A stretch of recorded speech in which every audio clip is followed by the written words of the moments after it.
Welcome to No BS, the gaming news podcast where we ditch sugarcoating and give it to you straight. I'm Blake. And I'm Steve. And if you're looking for real talk without the BS, you've come to the right place. Before we jump in, don't forget to stay connected with us. Follow us on X at No BS Podcast GG for all the latest updates and hot takes. Check out our YouTube channel, No BS Podcast GG, and be sure to hit that subscribe button. Love what you're hearing? Show your support by liking this episode, dropping a comment with your thoughts, and subscribing to keep up with all our future content. Your engagement helps us bring up more of the No BS talk that you love. All right, let's cut to the BS and get into today's episode. All right, so welcome everyone to episode 4 of the No BS podcast. It's been a pretty good week this week, and I'm looking forward to sharing some news with you all. So, with the amount of games that have come out, Steve, what have you been playing recently? I've kind of been absorbed by World of Warcraft, and I think you're in a very similar boat with the new expansion kind of just coming out and really just trying to figure out what I want to play in the game. There's just so many different variations now that you can play. I've just been having a lot of fun just leveling and playing my tune. What about you? Yeah, so I've been the same thing. I played a little bit of Fortnite still. I mean, I can't like not play it, but yeah, definitely World of Warcraft has consumed probably like 95% of my time. I said last week we were talking about I had the early access, so I kind of had the opportunity to level up quite a few. So I got like 4 or 5 characters max level right now, and I'm still just kind of absorbing everything. I know like the first season of like the mythics and stuff like that don't start here until like the 10th. So right now we're kind of in like a limbo of just like running dungeons to try to get the max item level before hopping into that. But it's cool. I mean, this was like the first WoW expansion in a long time that I was actually like really hyped to play, and like I can't get enough of it. It's been real fun, you know. So other than that, yeah, that's been about it. So let's figure we get into the first segment. So according to mpfirst.com, the Baldur's Gate 3 dev, they think that games should cost more at a base price, and there's talks of the GTA price raising up over $70. Now, I'm kind of mixed on that because you have Star Wars Outlaw that just came out, so that had a base price of $70, but it also had a $20 DLC and a $40 season pass, which would have brought your total up to $130, which was pretty much the same as like their highest tier game.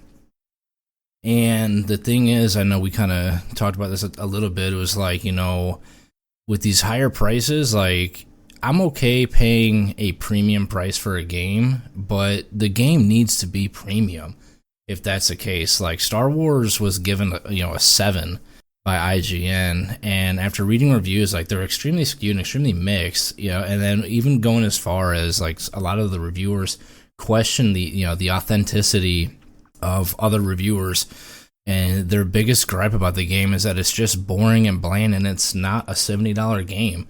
It feels like it's supposed to be an open world game, and you're railroaded. And what you can do is, you go to these areas, and there's really only like a few objects or like NPCs that you actually can like interact with. So I don't know how I feel about increasing that price. Like I said, if you're gonna do it, it needs to be, a $70, $80 game. What are your thoughts on that? Yeah, I mean, I'm actually on kind of like the opposite side of the spectrum in terms of that. Like you mentioned, AAA gaming has been something that was kind of created with all these big entities kind of dropping these expensive games, and I mean, realistically, games have been the same price since 2005. So the price point of games being $60 launched with the Xbox 360 and PS3 in 2005, and the price has remained $60 throughout, even with inflation, and the price to produce a game has increased exponentially. You have the complexity of building a game is higher, salaries are a lot higher, and then there's a lot more that's kind of thrown into it, whether it's character acting. So now you have to get that, and you have to figure out how to make that work, pay the actors, pay the writers. There's a lot that kind of goes into it. So I'm perfectly fine with them kind of increasing the price point to 70. But like you said, it does have to kind of be worth it. Well, it kind of comes to the point where like if you have a game that's $70, you expect $70 worth of content. And kind of like Yeah. you stated, a lot of people have had very mixed feelings in terms of this game. For me, like this game looks like it's like right up my alley. It's the type of games that I love. Yeah. I love Uncharted. I love Assassin's Creed. It's like getting the opportunity to kind of mix both gameplays into one is great. But yeah, like you said, there's the combat looks stale. You only really have your blaster. Anytime you pick up a new weapon, you're kind of only able to use that weapon for a couple until the ammo runs out, and then it's done. Um, so again, like I'm for it, but Well, you were like you also a said, fan of like Assassin's Creed, so like you're pretty well versed. You're kind of, you like the whole stealthy kind of, sneak around games, right? yeah, I used to play a lot of Splinter Cell. I actually had the Splinter Cell game on mobile. I think I paid Uh-huh. like $10-15 for it, and I spent probably like 60-70 hours on this mobile game like back in 2006. So you can imagine like the type of gameplay that this was. Yeah. But I Tom but I Clancy loved it. Splinter And Cell. I forgot all yeah, about like that. Yeah. I love Far Cry. So I love like Ubisoft just makes has made so many good games. And for me, I had such high hopes for this when I heard it's the team behind the Division. The Division 2 is making this game. So I thought it was going to be this super cool combat with great graphics. And again, like I will probably still end up buying the game, but I'm definitely going to wait for it to be on sale. Yeah, I don't think at that $70 price point it's worth picking up. So And don't get me wrong, I've paid 60-70 dollars for a game that I just didn't enjoy. And I think that's one of the benefits of having platforms like Steam, where you can buy a game, and if you don't like it within a couple hours, you can yeah, return it, oh yeah. which is great. Which kind of sucks that this game isn't on Steam, because I guarantee you it probably would have had a bunch of returns, and maybe they did that on purpose. Yeah, probably. So speaking of Steam and returns on the game, I'm sure you've heard about Concord. So I was kind of, I don't want to say I was into the hype of it. It looked cool. It looked good. We were talking about the whole microtransactions and how, like, I would be okay with games putting out, a little being a little more expensive as long as it included everything. So Concord came out with like a $40 price tag, and it's actually been like the biggest flop of a video game this year. So like on Steam, man, its all-time peak current players hit a total of like not even 700 players, and that's at all-time peak. So I think it is like an overall player base. There's only been like 3,000 on Steam. Now they can't really. I know Sony or PlayStation, they don't give you access to those numbers, but I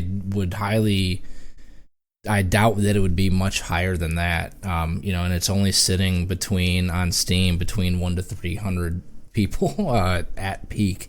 And what's funny is one of the developers, was on X talking about, how he's so proud of his team. He's very proud of this game that they put out.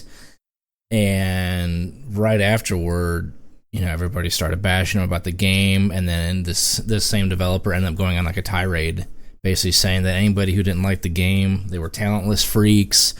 He started hiding replies from people and saying that he would charge them $8 to unhide it. So it was like, I mean, yeah, you can be proud of it, but like, I mean, you need to know like when your game's just not good, right? Like, it almost seems like too much of like an ego.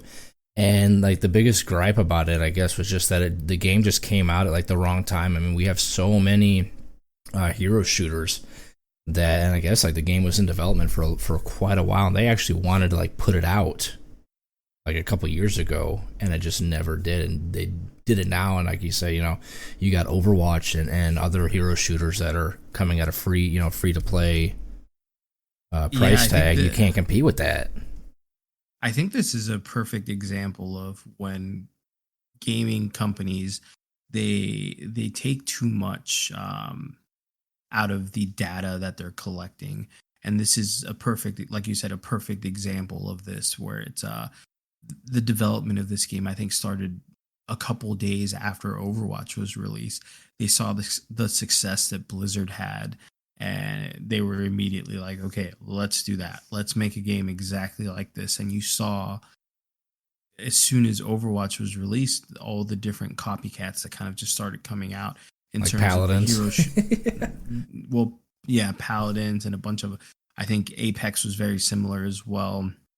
Um, but you definitely saw that, and it's like Sony kind of took a gamble by purchasing this and then continuing to put money into it so it could get developed. But like you said, it's just a little bit too late. They kind of came into a niche that was already oversaturated. And Yeah. one, you have games that are free to play that are just better. With, I mean, I'd rather play Overwatch. I'd rather play Deadlock. I'd rather play the Marvel game that's coming out. Marvel Rivals, I believe, is the name of it. Well, would you have been Like that cool could- with Overwatch having a $40 price tag on it if it would have meant that you got all those? Because we were talking about like the battle pass last week, right? About how they had certain heroes locked behind the battle pass. If Overwatch had that $40 price tag, right, but you get all future champions, all skins, all whatever, would you have been still inclined to buy it, or would you have been like, I'm not gonna pay $40 for this game? I mean, I paid $40. I paid whatever $60-$70 for Overwatch when it first came out. Yeah. So I bought the game 3 times. I bought it on PlayStation, I bought it on PC, and then I bought a third account. So I mean, again, like I'm not opposed to spending money on a game, especially that I enjoy. I think some of the biggest critiques for this game that I've seen has just been the gameplay just isn't fun. It's just super slow. Like people feel like they're playing Overwatch, but you're like stuck in molasses. So everything is just slow. The characters are clunky, and they just don't understand what's going on. Well, if there's something I've learned though with like shooters nowadays, like it has to be fast paced, right? You can't, like you said, can't feel like the slow paced gameplay because the attention span of the people playing it is so freaking, short. You also can't be too fast. I think we're kind of seeing it right now with Call of Duty with their Omni movement. You have a lot of people like I was watching a video of Tim the Tatman. He was playing it on PC and he was just like, I can't do this. Like if I'm gonna play this game, I have to play on controller just because the movement is just so crazy. And Yeah. again, it's one of those things. It's like, where do you find that perfect balance of what you want to do? Yeah, well, I mean, maybe if they get a second chance, maybe they'll put out they'll take this critique and because like I think Overwatch 2 is better than Overwatch 1. No, No? I mean, again, I'm biased because I felt like Overwatch during its heyday was the best game out there for whatever the two-year run it had. I loved Overwatch. I was completely obsessed with the game. I was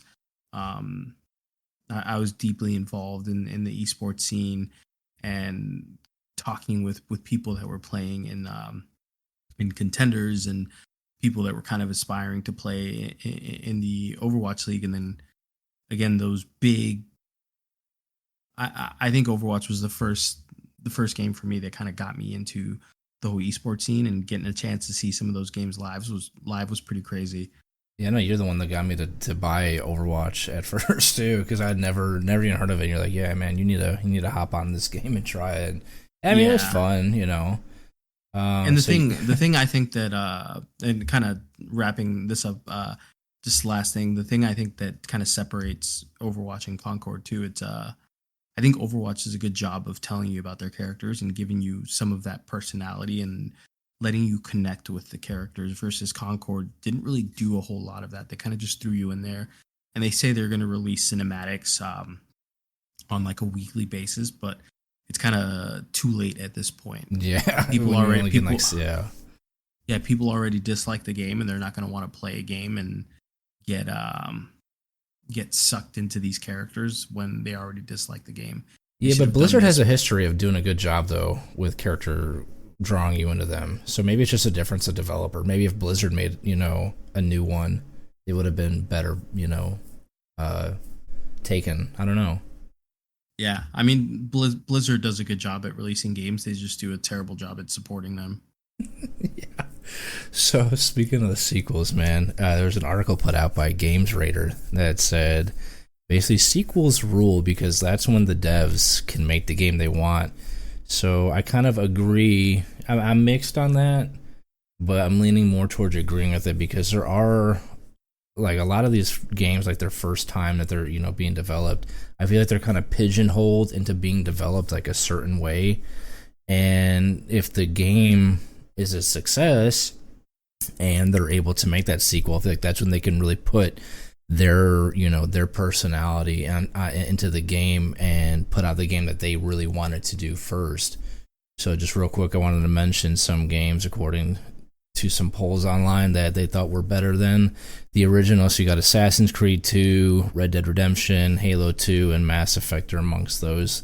And I got to say, I kind of agree with those. A lot of those are all better. The only one that's kind of controversial is probably Mass Effect 2, because I know there's a big community besides Mass Effect 1. So what's your opinion on that? You think sequels are better than the original, or do you think like not everybody should make a sequel? I think to I kind of agree, but at the same time, I disagree to an extent. I get it where developers are, especially if it's a new developer. I would say if it's a new developer, it definitely makes sense where usually the second game is better because when the first game comes out, more than likely no one knows anything about this game, and if it does really well, then they're probably going to get more money from investors or from whoever it is, or maybe some other publisher will pick them up and give them a bigger budget to really make a game that they want to make. Like you said, sometimes they're pigeonholed and they're stuck because it's like, oh, we just don't have enough money Yeah. to do what we want to do. But Yeah. we really have a good plan and set. It's just can't do it financially. I guess that actually does like make a lot of sense, right? Yeah, like if you don't have the money and you really can't do everything you want to do. Yeah. So there are some games I want to mention that I think that are actually better than the sequel. So I kind of have down like Skate, if you remember the original Skate game, Saints Row, and BioShock. Do you have any games you think that the original is probably better than their sequels? Uh I mean, realistically, no. I mean, most of the games I'm very much like uh, I'm very open to consuming the games differently. Um,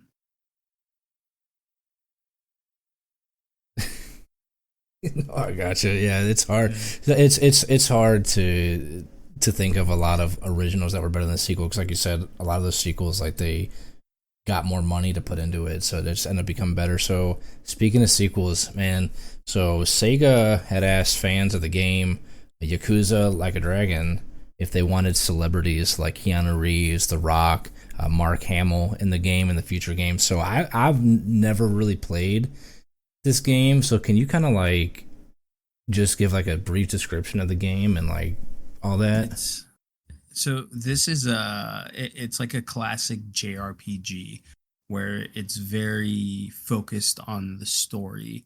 You get just immersed into the life of the character that you're playing. Um, and combat, like we were kind of talking about it, it's very similar to I guess to explain it to you that's never really played a turn-based JRPG. It's like imagine you're playing Pokemon. You select your move set. You can select items, but when you use an item, it forfeits your attack. You have attacks, you have defensives, you have heals, and it's really just that. Like, but Yakuza, I think, does it way different than any other RPG that I've ever played. Where Yeah. it's just there's so many mini games, and you can just get sucked into these mini games that I've spent longer playing some of the mini games in this game than I Than the have actual.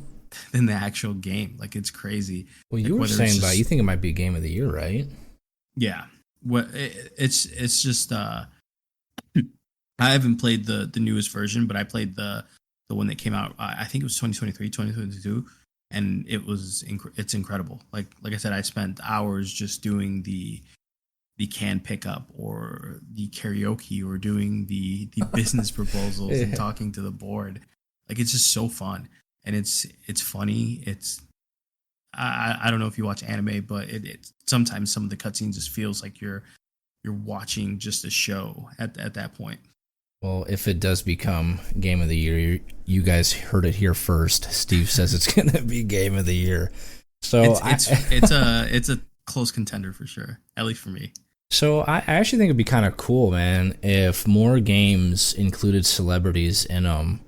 The only thing that I wouldn't like to see is like imagine like a Halo game, right, where there's a cutscene where Master Chief reveals his face and it's freaking Dwayne the Rock Johnson. Like, I feel like celebs definitely have their place in the games, and it's like I was watching some gameplay of the Yakuza, and maybe like the celebrities being in games are better placed in games like those as like side characters, or things like that. But I know like Keanu Reeves was in what was that game? Oh my god, Cyberpunk. It's like the, like a main character. So like I feel like maybe it just depends on the actor, because I mean Keanu Reeves is a freaking BA anyway. So like who doesn't like anything that he touches? It's so funny too, because it's like I feel like Keanu Reeves is the only person that can, maybe like Ryan Gosling too, that can get away with just playing the same character in every single thing they do. I mean, he really is. And there's maybe been like one movie that he's not. Yeah, I mean, and some of his older stuff, I think any of his like newer stuff, like post John Wick, he definitely does like the same character in every single role, and it's perfect. It's like you just can't help but enjoy it. Like when he was playing Johnny Silverhand, it was very similar to like John Wick, very like short and same tone, same everything. It's like he has the exact same voice and never changes. But it's perfect. But that's what people love, right? That's what they want. But there's definitely games that can do a little bit too much. Like I don't know if you've ever played like Crime Boss Rockade City. No. That felt like it was almost just throwing in too many celebrities just to try and sell the game. It felt like a Payday. So it's very similar to Payday, where it's I played Payday. Yeah, so it's imagine that, but you have like Danny Trejo, the dude from Sopranos, and a bunch of other people, and like other. Should bring Steve Buscemi into a game. But it's like it's just that it's all revolved around that. The gameplay was kind of bland, but Keanu Reeves and Sega. Speaking of those two, man, Sonic the Hedgehog, the trailer for Sonic the Hedgehog 3 just randomly came out, and it's scheduled to release December 20th this year. And again, it has Keanu Reeves in it, who's starring as Shadow. And I'm hopeful. I'm very hopeful that it doesn't flop. Obviously, Borderlands. I'm so hyped for this. I know you were telling me about this because you're saying like the first two were really good, and I've seen the first one. I haven't seen the second one, so I'm really hoping that it's well received and that it does good. Yeah, it looks incredible, and I think so. I'm not sure if you'd heard, but Jim Carrey basically said he was retired. He retired after the second Sonic, saying this was going to be my last movie ever.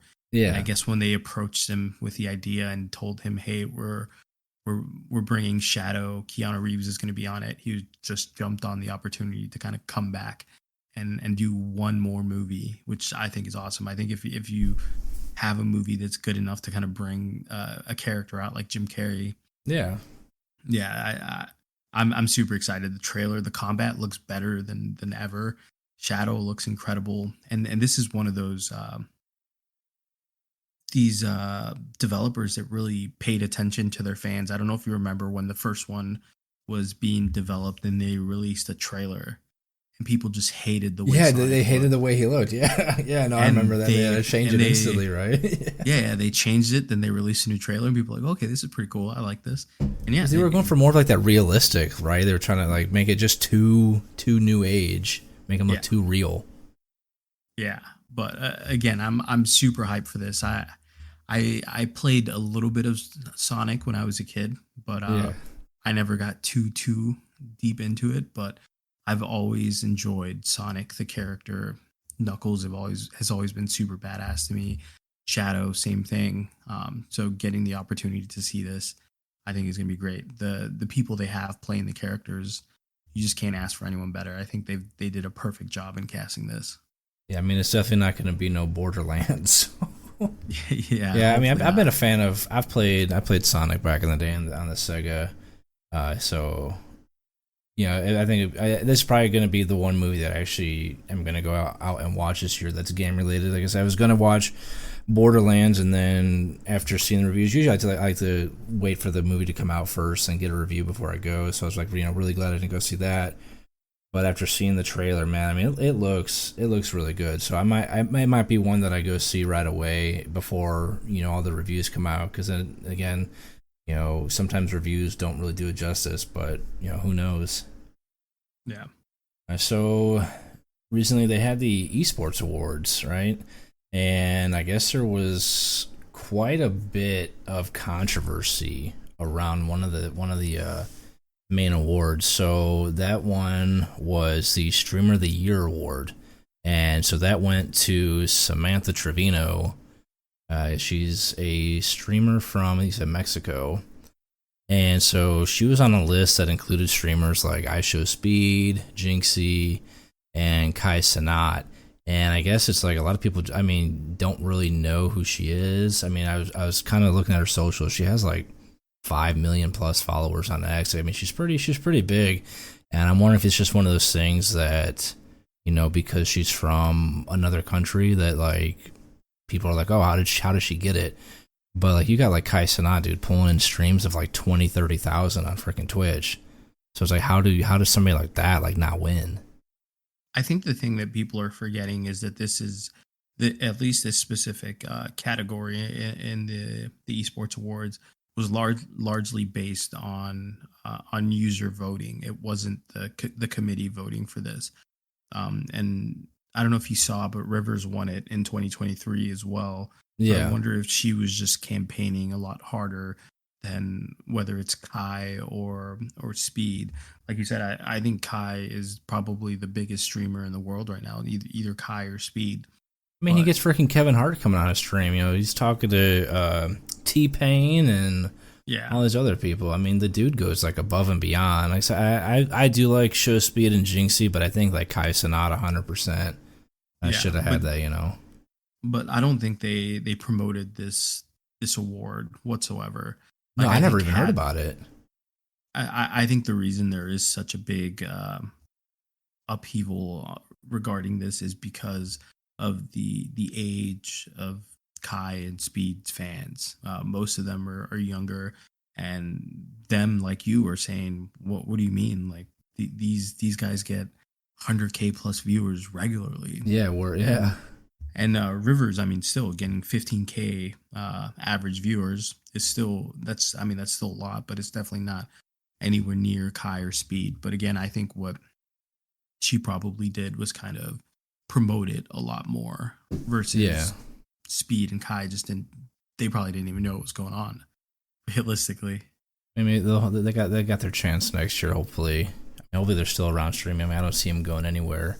So kind of want to go over a few of the other categories and kind of see what your take on it. So they had a esports personality of the year, and the winner of that was Scump, and there's some of the bigger names on there too. Was like Nadeshot, Tarek, and Disguised Toast. And I know Scump pretty popular, but I definitely think Nadeshot should have won that. I mean, I feel like he's more well known. I mean, Scump was Optic Gaming and stuff like that, but Nadeshot's been around before Scump.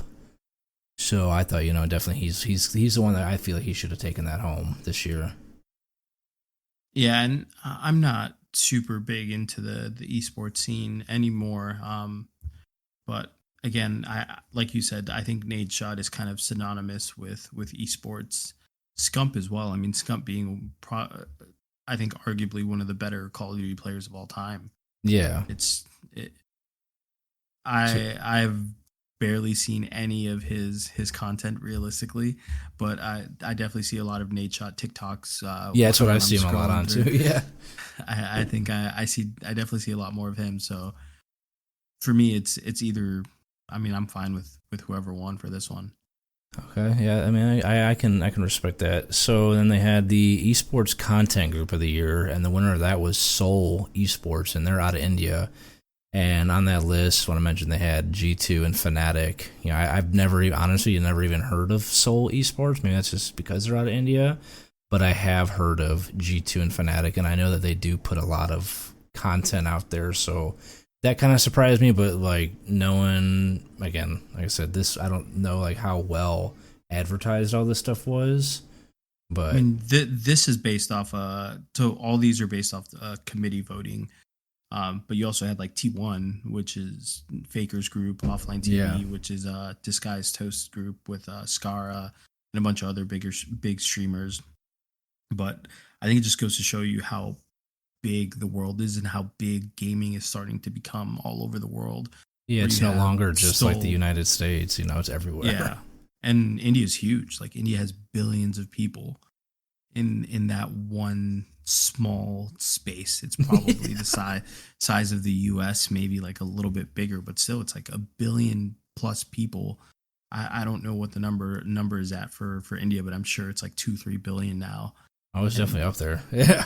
and gaming has just blown up in those areas. Mostly mobile gaming, just because of the ease of entry. It's cheaper, Yeah. and you can usually play some pretty fun and engaging games on your mobile now. But yeah, these people are huge.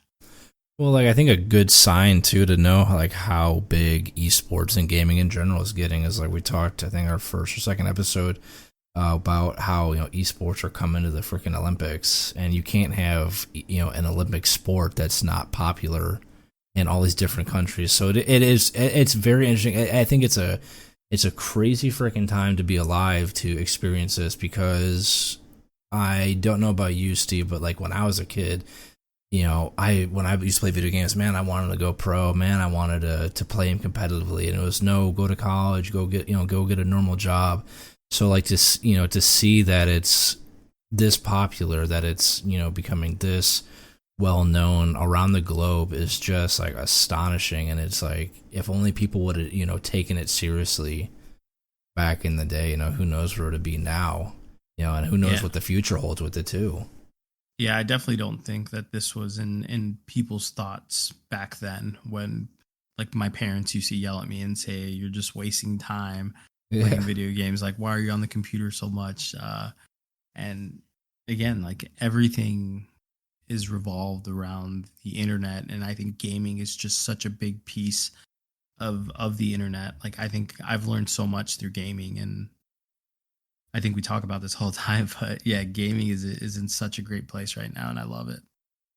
Yeah, definitely. It's definitely, man. I love gaming, and I'm like I said, super excited to see where it goes in the future. So speaking of these games, so esports game of the year. Now this is kind of a shock to me. The winner was Valorant. Now some of the contenders were League of Legends, Apex, Rainbow Six Siege, CS2, and Rocket League. Now I was kind of surprised I didn't see Fortnite up on there, especially considering that Apex is on there, and it's pretty much the same thing. But I don't know how I feel about Valorant winning. I definitely thought like maybe League of Legends would have been, League of Legends or maybe CS2 should have won the esports game of the year. Oh, I kind of disagree. I think Valorant is the biggest game in the world right now. It's huge. Like if you look at any of these kind of aspiring esports players, like schools or have like high schools have esports teams now, and some of the games that they're playing, at least the more popular game that they're playing, is usually Valorant or Rocket League. And I think a lot of it has to do with free to play, which is great. It coming to console, I think, exposed it to a different audience as well. It's just bigger than ever. Yeah, no, I agree. I've played it. It just reminds me too much of like Counter-Strike, but it's like more cartoony. Granted, you have like special abilities and stuff like that, but I don't know. Maybe again, I'm biased, and I just kind of played more Counter-Strike than it, or League, in League of Legends. But so now on to we were just talking about mobile gaming. So there's a mobile esports game of the year, and it's kind of not a surprise that the winner was Mobile Legends. Some good other games that were on there were like Brawl Stars, Clash Royale, and PUBG Mobile. I've played Brawl Stars and Clash Royale, and I've kind of played a game or two of Mobile Legends. So, but I mean, it really doesn't surprise me that they were the winner with that one. Yeah, I mean, kind of like we were talking about earlier, mobile gaming is crazy now. Kind of touching back to when I was talking about Splinter Cell and how I would play that on a cell phone back in like 2006, 2007, whatever it was. Yeah. And to think like I probably wouldn't even be able to begin to imagine what you can do with a phone nowadays. Phones are basically mini computers, and some of these games are incredible. Like I've seen people play Call of Duty, and it looks like you're playing almost like on a Switch. Like that's how good it looks. Yeah, Uh, they've definitely come up in terms of how well these games are developed now. yeah, it's like I think when I if you were to tell me like mobile games, Clash Royale kind of makes sense to me. Yeah. But it's like thinking of like, oh, I'm playing a MOBA on my cell phone. You have two MOBAs on there with Pokemon Unite and Mobile Legends, and I Yeah. mean maybe some of these other ones are MOBAs too. But then you have shooters like PUBG and Call of Duty that are, I mean, just crazy hectic shooters. Especially Call of Duty. Like I can only imagine playing Call of Duty on mobile. I think that Well, would just be insane. it's funny about that too, because I got a buddy at work who says while he's sitting there at a stop, he'll sit there and play a game of PUBG Mobile, and I'm like, I didn't even realize like it was that popular. Or like, I mean, I knew about this. I knew about like Clash Royale and Brawl Stars just because, like I said, I've played them, but I didn't realize that like Call of Duty Mobile and PUBG were like that big. Yeah. So that was kind of cool to see. So this next category, we were actually listening to the song last night. So they had esports content of the year. So the winner was a song called "Gods" by New Jeans, and it was it is an animated music video, and it has like Faker in it and a couple other League of Legends players, and it was actually the League of Legends anthem. So I actually thought it was pretty good. Some honorable mentions for that. There was "Think Like a Pro," Valorant content, and then the G2 Esports and MasterCard Gamer Academy. Now, I would have thought that content like that, like Think Like a Pro and Gamer Academy would have been more popular than a song, but like again, I think League of Legends is like the most played game. So I guess it really doesn't surprise me that something that revolves around them was the winner. Yeah, and the song is actually pretty good. I mean, Yeah, it was pretty catchy. granted, most of the times I've heard it, it's like scrolling through TikTok and seeing like Faker edits and and all this Dude, other Faker stuff. is League of Legends, man. He's like, everywhere. I don't even play League, but the amount of League content that I get in my feed is crazy, and it's just because the esports scene I think League is the biggest you can get. I mean, Dota is probably just as big, but League is huge, and it's crazy because I don't know if you got a chance to watch all the awards, but Riot basically swept every category that it was nominated for, and for one company to just do esports so well is insane. I feel like everything Riot touches, they just have they're building a game that's centered around esports, and that's their thought process. It's like we're going to make this game and we're going to have a bunch of people compete in it, and that's how we're going to continue to grow the game, because people are going to see these people compete and they're going to want to start playing it, and they're going to want to be aimed to be up there, kind of like how you watch someone play baseball or play basketball and you're like, I want to do that. Well, what I think Riot does a really good job of is, like, you have a game like League of Legends, right? You have 4 abilities, 2 summoners, and, like, on the outside looking in, it looks so simple, right? But when you add in how there's, like, God, I don't even know how many champions there are now, and, like, every ability, interacts a different way with every person kind of thing, and, like, you have to know pretty much everybody else's abilities. Like, you would think for a game that has 4 abilities, wouldn't be as complex as it is. And I think that's what makes it so good and such a good esports game, is that it is so easy for somebody to hop into it and play, but it's extremely hard to master it. So, like, it's a game you hop into, and it caters to, all these new players. It's so easy to hop into it. But like I said, what separates, the new players, the bronze players from the challengers, is the knowledge and just like how complex these 4 ability champions can be. It's cool. It makes you kind of wish more games would take on that look of like, let's dumb it down, let's make it a little simpler of a game, but again, that way anybody can hop in and play. Yeah. So that was pretty much it for all the awards going on. So I want to talk about some new releases coming up. So we got Warhammer 40,000. So that's normally going to be its actual release is on all platforms on September 9th. And then if you purchase the gold edition, which is $89.99, or the ultra of $99.99, you actually get on the 6th. And you were telling me that you pre-purchased it and you're ready to play it. I'm ready to go. I'm very hyped for this game. When I first saw it was being released, and I kind of dug into what the game was going to be like. I was very excited. It was kind of right off the coattails of Helldivers, and you saw the success that Helldivers had, and getting the ability to play something similar to Helldivers, but with the lore and the gameplay that Warhammer kind of brings in. I think is just going to be incredible. Like seeing some of the hordes where you have like thousands of minions just coming at you and you're just shooting through them. They're going to have PvP. They're going to have constant updates. Almost unlimited types of customizations. I really love Warhammer games. I've played a lot of Vermintide. I've played a lot of Total War, and I've enjoyed every single one of them. Just spending hours and hours playing it. So. You keep telling me I need to buy this game. This is like the one game you've recommended me probably the most. Is like you need to pick up Warhammer. Yeah, I mean, even if it's like one of their older entities, like I said, if you get Vermintide 2, like that game's so fun. It's just endless hordes of just doing missions, and then you go through, and it gets harder and harder. It's reminds me of Gear of War. Yeah. It's going to be a similar playstyle, almost like, I don't know if you remember like Horde. Horde mode on Gears of War. Yep. It's going to be similar playstyle to that. The looks, it looks very similar to Gears of War. It feels very Gears of War like, and I'm super curious to see how the PvP is going to be. But should be a blast. So that one's definitely up on there, my list of checking out.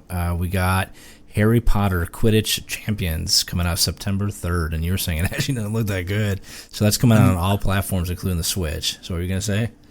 Yeah, I played the closed beta, and it was, I mean, it was fun, but again, it's I just don't foresee it being something that's gonna be very long lasting. The game gets very, at least a couple games that I played, it got stale pretty quickly. Yeah, gameplay's very simplistic, and I just don't see myself enjoying that game for I feel a like long it's time. one of those games that you get get a little kid to play to kind of shut them up and on like a long car ride, let's throw let's let you play Harry Potter Quidditch and play it.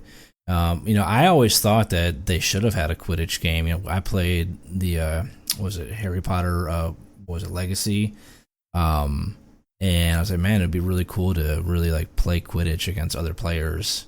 So yeah, I would have much rather if they had let you play Quidditch in Hogwarts Legacy than a standalone, a whole separate game. Yeah. Oh, 100%, dude. So the other game, and this is another one you tell me I need to get, is Age of Mythology. That's coming out on September 4th on all platforms. I love this game. I love this franchise. I mean, like we were talking about the other day, Age of Mythology is what got me into PC gaming. You talked about this for like 20 minutes straight. Wow, like how you like, man, I didn't even realize it was coming out. You knew it was coming out, but you didn't realize it was like already here. Yeah. When I saw it, I wishlisted instantly, and I saw this was coming out. I was like, oh, holy crap! Even if I can't get my friends to play it, I'm still gonna play it, the campaign, play by myself. Maybe dive into some online gameplay. I definitely will get smoked playing against real players, just because I'm not very APM centric. You're old, just admit it. I move very slow on the computer, and this is one of those games where it's like the faster you go, the better you're going to be. Yeah. But I don't know if you've ever played like Age of Empires or StarCraft. Yeah, or any I other played RTS. StarCraft. Yeah. So it's very similar to that play style. It's just I was a huge Greek mythology like nerd when I was growing up. So when I saw this game was like perfect for me because you get to play as like worshippers of a specific god, and depending on which god you're worshiping, you get their powers as you level up. And I used to always love playing Hades in the first one because you could create like the portal to the underworld and put one portal on one side and one portal on the other side, and Yeah.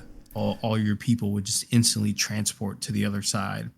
So you could build up your army, send like a sacrificial lamb to go out there, get close to your enemy's base, and just build a portal inside their base, and you would just instantly go inside, and you could just wreak havoc. Well, I mean, if you're looking for a game to send me, that's definitely the one. So, I wanted to mention here too some games on Steam that are on sale that I think you guys all should check out. So I've seen a lot of videos on TikTok about this game. I actually called It Takes Two, and I really wanted to get Megan, my wife, I wanted to buy this so we could play it together. So that's on sale right now, 70% off. Yeah, it's coming in at $11.99 right now. It's super fun. It's a super fun. The videos look freaking. It looks like it'd be so fun to play with like a friend, or like I said, your kid or your wife, or like I said, or a friend. We played like the Unchained together, and this I think we would have some fun playing this one too. Yeah, if you enjoy games like Portal, this is like right up your alley. It's so fun. Yeah, so then we got Chivalry 2 coming in at $9.99, 75% off, and then the other game that I thought that is pretty good, that's worth picking up if you're interested, is Arc 2 is 33% off, so that price is coming in at $30.14. So if you're looking for a new game to buy that's on sale and you don't want to pay that, $50-$60, those are some games I highly suggest that you guys check out. So I think that's it for today's episode of No BS, you guys. If you enjoyed the unfiltered conversations, make sure to like and subscribe on YouTube at No BS Podcast GG. And don't forget to connect with us on X at No BS Podcast GG for all the latest updates and more. We appreciate you listening, and we'll be back next week with more straight talk. No BS.